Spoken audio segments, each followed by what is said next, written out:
Bonjour à toutes et tous et bienvenue dans votre rendez-vous avec l'information internationale. Voici les titres de ce mercredi. La crise politique ouverte en Corée du Sud après le coup de force du président Yoon.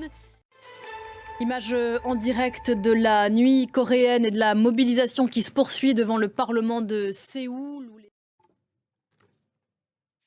Oui, tout à fait. C'est vrai que depuis hier soir et depuis en fait cette nuit sous loi martiale, les Sud-Coréens sont stupéfiés, mais ils sont aussi énormément en colère.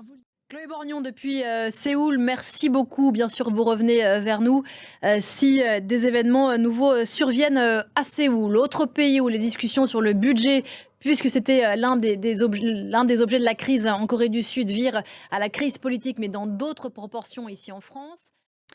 À suivre donc à partir de 16h heure de Paris, le vote de ces motions de censure contre le gouvernement Barnier à suivre en direct sur France 24. Dans l'actualité également de ce mercredi, l'offensive rebelle qui progresse vite en Syrie. Information donnée par Moscou, qui est donc, on le rappelle, un allié du régime syrien. Au Proche-Orient, à présent, la guerre se poursuit dans la bande de Gaza. Côté israélien, le traumatisme du 7 octobre 2023 reste évidemment immense. Dans certains des kibboutz attaqués ce jour-là, non loin de la bande de Gaza, on tente de prendre un nouveau départ. C'est ce que nous raconte en images Étienne Papono. En Italie, à présent, ce verdict après un drame qui a mis en lumière s'il le fallait encore les féminicides dans le pays.